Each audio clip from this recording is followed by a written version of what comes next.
nkwaniriza nate mukwano gwaffe atugoberera era nga nkujukiza nti subscribe updates omuyimbi owa Gengetone kigambibwa nti ono bwe twogerera ali mu ddwaliro era nga ali mu kufuna obujjanjabi. Omuyimbi ono Munnakenya yagenze maaso n'okuba nga afuna obujjanjabi buno oluvannyuma lw'okumala ennaku 7 ng'ono tanywa mazzi era ng'ono kigambibwa mbu abadde asiiba ng'akoona mmere yokka ng'era ekigendererwa ono abadde ayagala kubanga asala omugejjo. Kakati omuyimbi ono kigambibwa nti we twogerera ali mu ddwaliro era ng'ono afuna obujjanjabi. Embeera si nnungi era asabye abantu bagende maaso n'okuba nga ate bamusabira.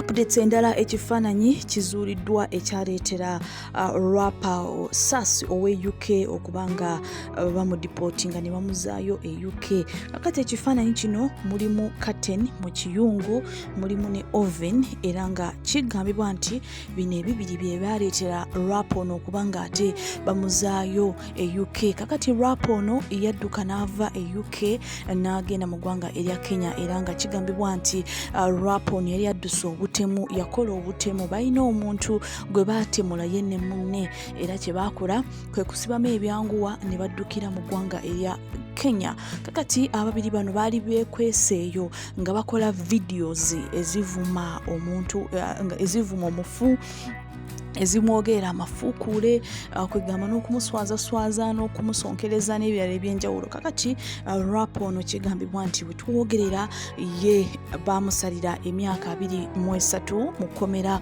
era nga ono bwe twogerera ali eyo. Kakati kigambibwa nti omuyimbi ono yagenda maaso n'okuba nga ate bamuvunaana emisango gy'omwaka gw'2019 era nga rapper ono yeekwekeye Kenya.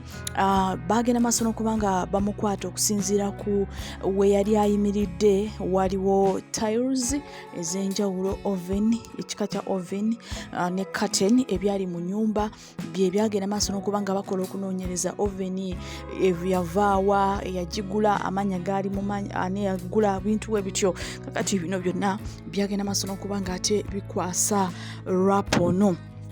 Ba social media in-laws si basanyufu oluvannyuma lwa mwana muwala Ruth K okubanga ate agenda maaso n'okucreatinga Facebook accounts ez'enjawulo n'okusangula YouTube videos ze ku YouTube channel ye oluvannyuma lw'okubanga ate yayawukanye ne bbaawe. Kigambibwa mbu abantu bano babadde mu mukwano gw'ekimmemete wabula ate olunaku lwaleero bagenze maaso n'okuba nga baawukana ne baseparatinga. Kakati kino kyaleetedde omuwala ono okusangula videos zonna ku YouTube n'okuba nga ate creating account empya ku social media. Stay tuned and don't forget to subscribe.